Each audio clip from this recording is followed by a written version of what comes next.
కాశ్మీర్ పహల్గాం ఉగ్రదాడి తర్వాత భారత్ పాకిస్తాన్ దేశాల మధ్య ఉద్రిక్త పరిస్థితులు నెలకొన్నాయి. దీంతో ఈ ప్రభావం భారత్ ఎకనామిక్ పైన అట్లాగే ప్రపంచ ఎకనామిక్ పైన పడుతుందా లేదా అనే విషయాన్ని జెన్ సెక్యూరిటీస్ జనరల్ మేనేజర్ వేణుగోపాల్ గారు ఉన్నారు. ఆయన అడిగి మరిన్ని వివరాలు తెలుసుకుందాం. Hello sir. ఇప్పుడు పహల్గాం దాడి తర్వాత ఉగ్రదాడి తర్వాత భారత్ పాకిస్తాన్ మధ్య ఉద్రిక్త పరిస్థితులు నెలకొన్నాయి. అయితే ఎప్పుడైనా యుద్ధం జరగవచ్చు, సర్జికల్ స్ట్రైక్ జరగవచ్చు, భారత్ ఎలాంటి చర్యలను తీసుకోవచ్చు అనేది ప్రపంచవ్యాప్తంగా ఇదొక ఇప్పుడు లేటెస్ట్ టాపిక్ అయిపోయింది. దీంతో మన ఇండియన్ ఎకనామిక్ పైన ఎట్లాంటి ప్రభావం చూపిస్తుంది? బేసిక్‌గా ఏంటంటే వార్ అనేది ఏ కంట్రీకైనా సరే అన్‌సర్టినిటీ అనిశ్చితి అనేది అది చాలా పెద్ద అనిశ్చితిగా మనం చూస్తాము. ఇది ఏ దేశానికైనా మంచిదైతే కాదు. ఎందుకంటే ఇటు ఎకనామికల్‌గా, సోషల్‌గా తర్వాత అన్ని విధాలుగా ఒక కైండ్ ఆఫ్ అని ఏమంటారు అస్థిరతని ఇచ్చేసి, లాస్‌ని ఇచ్చేసేలాగా ఉంటుంది. సో, వార్ అనేది ఎవరికైనా మంచిదైతే కాదు. అది అంటే ఇప్పుడు మనం చేసిన దానికి ఒక సమాధానం చెప్పడం కోసం ఏదైనా షార్ట్ లివ్డ్‌గా 1-2 డేస్ ఆఫ్ ఇదిలా చేస్తే వేరే స్ట్రైక్స్ లాగా. అట్లా కాకుండా ఫుల్ ఫ్లెడ్జ్డ్ వార్ గనక జరిగితే డెఫినెట్‌గా మార్కెట్స్ బానే ఎఫెక్ట్ అవుతాయి. అది ఏ ఎక్స్‌టెంట్‌కి అవుద్ది అనేది ఎంత కాలం జరుగుద్దో దాన్ని బట్టి ఉంటుంది. సో, ఇప్పుడు ప్రస్తుతం అయితే మనం ఒక వ్యూ అయితే తీసుకోలేము. అంటే అది ఎంత ఎప్పుడు స్టార్ట్ అవుతుంది, ఎంతకాలం జరుగుతుందనే దాన్ని బట్టి మార్కెట్స్ బిహేవ్ చేయొచ్చు. ఇది కాకుండా మార్కెట్స్ అనేవి ఎన్నో సామాజిక, రాజకీయ, ఆర్థిక, ప్రకృతి ఇట్లా ఎన్నో అంశాలు మార్కెట్‌ని ప్రభావితం చేస్తూ ఉంటాయి.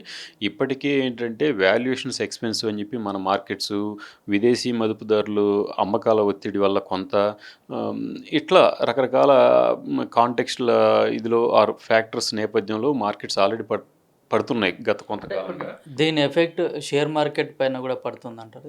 పడిద్ది. అంటే ఏ విధంగా ఉండబోతుంది భవిష్యత్తులో? అంటే ముఖ్యంగా ఏంటంటే ఆహ్, ఆల్రెడీ ఇందాక చెప్పిన అన్‌సర్టనిటీస్ ఉన్న తర్వాత మళ్ళీ ట్రంప్ ఒకసారి ఆయన ఫోర్స్‌లోకి వచ్చిన తర్వాత అక్కడ ఆయన పలు దేశాల మీద ఈ ఈ టారిఫ్స్ ఏవైతే ఉన్నాయో, ఈ టారిఫ్ విధించిన తర్వాత ఆ బార్గెయిన్స్ అనేవి జరుగుతా ఉన్నాయి. నెగోషియేషన్స్ జరుగుతా ఉన్నాయి.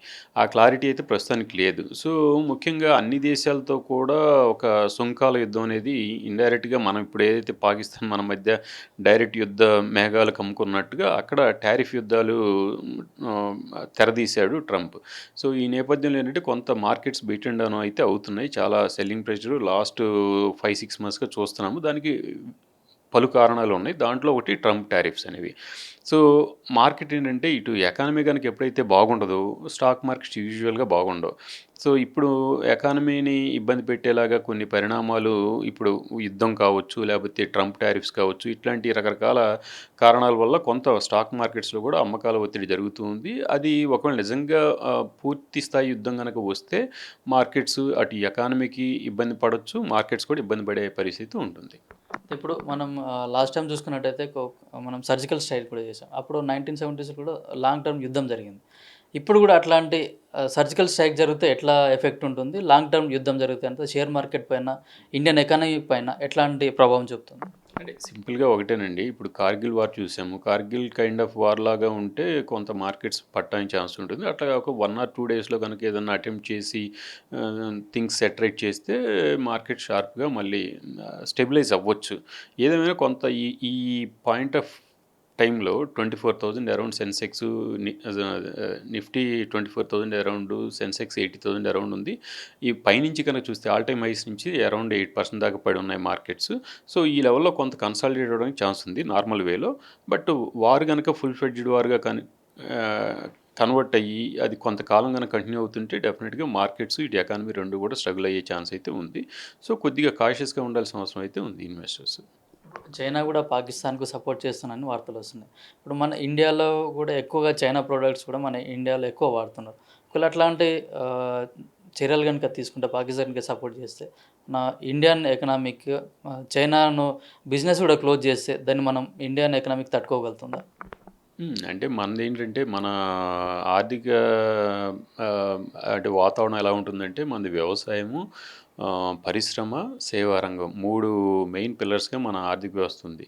సో, ఇట్లా ఎన్నో ఒడిదుడుకులు గత వందల సంవత్సరాల్లో ఎన్నో ఒడిదుడుకులు మనం చూసాము. సో, మనం పెద్దగా ఇన్‌ఫ్లుయెన్స్ అవ్వకపోవచ్చు. ప్లస్ ఇప్పుడేంటంటే ట్రంప్ టారిఫ్‌ల నేపథ్యంలో కొంత బిజినెస్ చైనా నుంచి మనకు కూడా వచ్చే ఛాన్స్ కూడా ఉండొచ్చు. అట్లా కూడా పాజిటివ్‌గా కూడా చూడొచ్చు మనం. బట్ వారు పాకిస్తాన్‌కి చైనా సపోర్ట్ చేస్తుందా? రష్యా చేస్తదా? ఏం చేస్తది? అనేది అంత ఇదిగా చెప్పలేము మనం.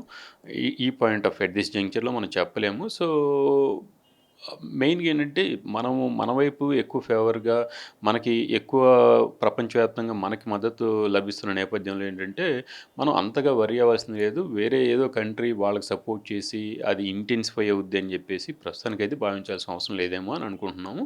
బట్ ఓవరాల్‌గా ఏంటంటే, మనం ఇందాక చెప్పినట్టుగా వ్యవసాయము, పరిశ్రమ, సేవా రంగాల మేళవింపుగా మన ఆర్థిక వ్యవస్థ ఉంది కాబట్టి, మనం ఎక్కువ వర్రీ అవ్వాల్సిన పని లేదు. అందులో ఇప్పుడు ఈ మధ్య ఏంటంటే మన ఐఎండీ గానీ, స్కైమెట్ ఇలాంటి సంస్థలు కూడా ఏంటంటే వర్షపాతం బాగా నమోదవుద్ది ఈ సంవత్సరం అని చెప్పేసి. సో, అది కూడా ఏంటంటే ఈ ప్రాపర్ వర్షాల వల్ల కూడా మళ్ళీ పంట దిగుబడి ఈ సంవత్సరం కూడా బాగా వచ్చే పరిస్థితి ఉంది. సో, మొత్తంగా చూస్తే ఏందంటే ఓవరాల్‌గా గవర్నమెంట్ ఎక్స్‌పెండిచర్ బావుంది. ఈ ట్రంప్ టారిఫ్‌లని గనక కొద్దిగా మనం నెగోషియేట్ చేసి ఫిక్స్ చేయగలిగితే అది కూడా మంచి పరిణామంగా ఇండియాకు కొంచెం అంటే ఓవరాల్‌గా థింగ్స్ ఇంప్రూవ్ అవ్వచ్చు అని చెప్పేసి మనం అనుకోవచ్చు. అంటే ఇప్పుడు ఇటు ట్రంప్ టారిఫ్‌లు గానియండి, ఇండియా, పాకిస్తాన్ యుద్ధ వాతావరణంలో గానీ, ఇప్పుడు షేర్ మార్కెట్‌లో ఇన్వెస్ట్ చేసేవాళ్ళు ఏ విధమైన జాగ్రత్తలు తీసుకోవాలి? అంటే బేసిక్‌గా ఏంటంటే, ఈ ఇందాక చెప్పినట్టుగానే ఎప్పుడు కూడా మార్కెట్ అన్‌సర్టెన్‌గా ఉంటది. షార్ట్ టర్మ్‌లో ఎప్పుడు వాలటైల్‌గా ఉంటది. లాంగ్ టర్మ్‌లో రియల్ స్ట్రెంగ్త్‌ని ఎగ్జిబిట్ చేసేలాగా మార్కెట్స్ ఉంటాయి. సో, 3-5 ఇయర్స్, 5-7 ఇయర్స్ అంటే మార్కెట్స్ అంటే లాంగ్ టర్మ్ కోసం డిజైన్ చేయబడ్డ ఒక ప్రొడక్ట్ అని చెప్పేసి మనం అందరం కూడా గ్రహించాలి. ఆ ఉద్దేశంతోనే ఇక్కడికి తీసుకొచ్చి పెట్టుబడులు పెట్టాలి. తర్వాత మన దగ్గర ఉన్న సర్ప్లస్‌లో మిగులు మొత్తాల్లో కొంత భాగం మాత్రమే స్టాక్ మార్కెట్స్ తీసుకురావాలి.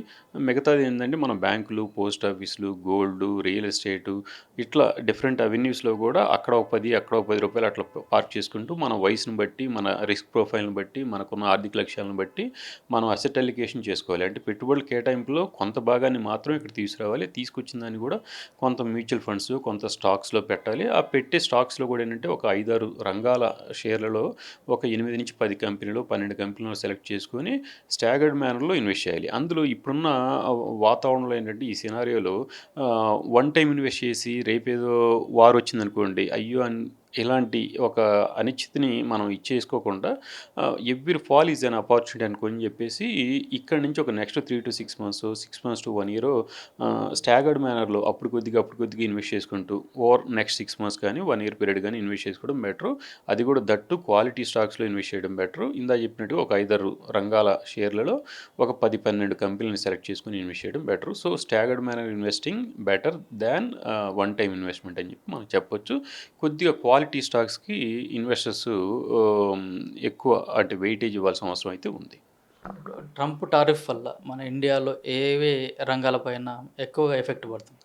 అంటే మనం ఎక్కువ ఏదైతే ఎగుమతులు చేస్తామో, ముఖ్యంగా సాఫ్ట్‌వేరు, ఫార్మా, ఇంకా అదర్ జ్యువెల్లరీ ఇట్లాంటి ఐటెమ్స్ కావచ్చు, లేకపోతే కొన్ని ఇంకా ఇతరత్ర ఏవైతే ఉన్నాయో ఆటో యాన్సిలరీస్ ఇలాంటివి మెయిన్‌గా ఏంటంటే pharma, IT the major export oriented ఇది అనుకుంటే, దాంట్లో ఆల్రెడీ ఐటీ స్ట్రగుల్ అవ్వడం మనం చూస్తున్నాము. ఇప్పుడు ఐటీ సెక్టార్ కూడా బాగా ఈ మధ్య డ్రాగ్ అయిన సెక్టార్స్‌లో అంటే బాగా పనితీరు కనపరచని సెక్టార్స్‌లో ఐటీ ఒకటుంది.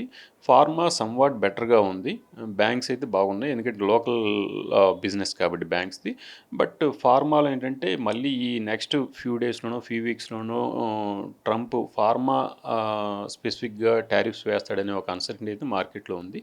అట్లా టారిఫ్స్ కనుక వేస్తే ఆయన ఉద్దేశ్యం ఏంటంటే ఎక్కువ ఫార్మా సెటప్ అంతా కూడా ఇన్‌ఫ్రాస్ట్రక్చరు, ఈ ఫెసిలిటీస్ అన్నీ కూడా అక్కడ యూఎస్‌లో పెట్టాలని చెప్పేసి అతను భావిస్తున్నారు. అలాగే ఇంకోటేంటంటే ఇక్కడ ఇండియాలో మీరు బిజినెస్ చేసుకునేది చాలా తక్కువ ప్రైస్‌తో చేసుకుంటున్నారు. మా దగ్గరకొచ్చేటప్పటికి ఎక్కువ ప్రైస్‌లో మాకు డెలివరీ చేస్తున్నారు గూడ్స్‌ని. అది తగ్గించాలని చెప్పేసి ఎప్పటినుంచో గొడవ చేస్తున్నారు. సో, అట్లా ఏంటంటే మన వాళ్ళకి మార్జిన్ ప్రెషర్స్, ప్రైసింగ్ ప్రెషర్ అయితే వచ్చే ఛాన్స్ ఉంది. సో, అందుకే ట్రంప్ టారిఫ్‌ల నేపథ్యంలో ఫార్మా కొద్దిగా ఇన్‌ఫ్లుయెన్స్ అవ్వచ్చు. కొద్దిగా ఏదేమైనా ఏంటంటే ఒక 5, 6 సెక్టార్లు ఇందాక చెప్పినట్టుగా ఏ సెక్టారు మీద మనం టూ పాజిటివ్‌గా, టూ నెగెటివ్‌గా ఉండకుండా ఉండటం మంచిది. అంటే కాన్సంట్రేటెడ్ పోర్ట్‌ఫోలియో ఉంచుకోకుండా ఒక స్టాక్లో చాలామంది ఇన్వెస్ట్ చేస్తుంటారు. అది వచ్చేటప్పుడు బాగానే ఉంటుంది, అలాగే ఒక సెక్టార్లో చేస్తూ ఉంటారు, వచ్చేటప్పుడు బాగానే ఉంటుంది, పోయేటప్పుడు రిస్క్. సో రిటైల్ ఇన్వెస్టర్స్కి మనం ఇచ్చే సలహా ఏంటంటే కొద్దిగా ఒక 5-6 సెక్టార్లు, ఒక 10-12 స్టాక్స్ అన్న మన పోర్ట్ఫోలియోలో ఉండాలి. అది కూడా మీ దగ్గర ₹100 ఉంటే కొంత మొత్తాన్ని మాత్రమే దీంట్లో పెట్టుబడి పెట్టాలనేది, అట్లా కొంచెం బేసిక్స్ చూసుకొని ప్లాన్ చేసుకుంటే బెటర్. బట్ ఏదేమైనా కొద్దిగా ఇప్పుడైతే ప్రస్తుతం ఉన్న ఎన్విరాన్మెంట్లో టారిఫ్ వార్ కావచ్చు, ఆర్ డొమెస్టిక్ ఇప్పుడు మనం ఇండియా వర్సెస్ పాకిస్తాన్ జియోపొలిటికల్ కాంటెక్స్లో కావచ్చు, కొద్దిగా డొమెస్టిక్గా బిజినెస్ చేసే ఏరియాలు, ఆ సెక్టార్స్, ఆ స్టాక్స్ పోర్ట్ఫోలియోలో ఉండటం better rather than global exposure ఉన్న వాటికన్నా కూడా ఇది బెటర్ ఏమో అనేది ఒక ఐడియా. ఇండియా పాకిస్తాన్ మధ్య టెన్షన్, ట్రంప్ టారిఫ్తో కూడా కొంచెం షేర్ మార్కెట్లో కానీ బిజినెస్లో కానీ ఒడిదుడుకులు ఉంటాయని, అట్లాగే ఒకటే రంగం మీద ఇన్వెస్ట్ చేయకుండా డిఫరెంట్ టైప్ దానిపైన ఇన్వెస్ట్ చేస్తే బాగుంటుందని వేణుగోపాల్ గారు చెప్తున్నారు. కెమెరామెన్ శ్రవంత్తో కిరణ్ కుమార్, పల్లవి టీవీ, హైదరాబాద్.